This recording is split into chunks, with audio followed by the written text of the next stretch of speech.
Hi வணக்கம். So TNPSC அடுத்த ஒரு சூப்பரான ஒரு அப்டேட் ஒன்று கொடுத்துட்டாங்க. அப்டேட் மேலே அப்டேட் கொடுத்துக்கிட்டே இருக்காங்க. இப்போ வந்து மெயின்ஸுக்கு எந்தெந்த சப்ஜெக்டில் எவ்வளோ கொஸ்டின்னு சொல்லியிருந்தாங்க. அதுபோல் இப்போ வந்து ப்ரிலிம்ஸுக்கும் எந்தெந்த சப்ஜெக்டில் எவ்வளோ கொஸ்டின்னு சொல்லி அது வந்து ஒரு அப்டேட்டாக கொடுத்துட்டாங்க. அதாவது வந்து இப்போ வந்து வந்து பாலிட்டி அப்படின்னா குரூப் 4ல் பாலிட்டியில் வந்து 15 கேள்வி. அதே குரூப் 2A ப்ரிலிம்ஸ் அப்படின்னா பாலிட்டியில் எத்தனை கொஸ்டின், தமிழில் எத்தனை கொஸ்டின், இங்கிலீஷில் எத்தனை கொஸ்டின், அந்த மாதிரி அப்படியே இண்டிவிஜுவலாக ஒரு சப்ஜெக்ட் வைஸ் கொடுத்துட்டாங்க. இப்போ ஜென்ரல் சயின்ஸில் 5 கேள்வி. அதாவது நம்ம முன்னாடி எப்படி இருக்குன்னா மேக்ஸில் 25 கேள்வி, தமிழில் 100 கேள்வி, இது மட்டும்தான் ஷோராக சொல்லியிருப்பாங்க. ஜிஎஸ் மொத்தத்தையும் வந்து 19 மொத்த ஜிஎஸ்லேருந்து 75 கேள்வின்னு மட்டும்தான் சொல்லியிருப்பாங்க. இந்த முறை என்ன பண்ணிட்டாங்கன்னா இப்போ ரீசெண்டாக இப்போ கொடுத்துருக்க அப்டேட்டில் final group 4 syllabus, final group 2A syllabus அப்படின்னா அந்த ப்ரிலிம்ஸுக்கு ஒரு அப்டேட் கொடுத்துட்டாங்க. அதில் என்ன சொல்லிட்டாங்கன்னா சரி இப்போ வந்து ஜியாகிரஃபிலேருந்து 5 கொஸ்டின் தான். ஜியாகிரஃபியோட வெயிட்டேஜ் பயங்கரமாக குறைஞ்சி போச்சு. பட் பாலிட்டியில் வந்து 15 கொஸ்டின். இந்தியன் எக்கானமி வெயிட்டேஜ் தாறுமாறாக இங்கே 20 கேள்வி கொடுத்துருக்காங்க. அண்ட் ஹிஸ்ட்ரி அண்ட் கல்ச்சருக்கு வந்து 20 கொஸ்டின்.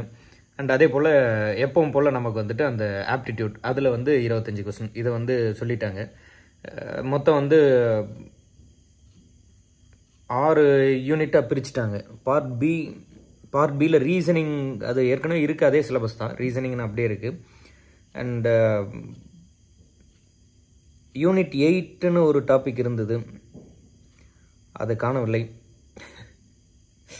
அதே போல் வந்து தமிழ்நாடு அட்மினிஸ்ட்ரேஷன் ஒரு டாபிக் இருந்தது, அதை காணவில்லை இல்லையா. அதனால் குரூப் 4லேயே ஏன்னா ஒரு மாதிரி டிஃப்ரெண்ட்டாக பண்ணிட்டாங்க. அதே போல் தமிழ் சிலபஸை மாற்றிட்டாங்க. இலக்கணம் 25 கேள்விகள் அப்படின்னு கொடுத்துட்டாங்க. அதே போல் வந்து சொல்லகராதி அப்படின்னு கொண்டு போயிட்டாங்க. அதே போல் வந்து இலக்கியம், தமிழ் அறிஞர்களும் தமிழ் தொண்டும்னு கொடுத்து 15 கேள்வி. ஒரு மாதிரி வித்தியாசமாக எல்லாத்தையும் மாற்றி வச்சிட்டாங்க. நான் இது ரிலேட்டடாக இப்போ ஒரு லைவ் ஒன்று போடுறேன், அதில் வச்சு எல்லாத்தையும் டிஸ்கஸ் பண்ணிக்கலாம்.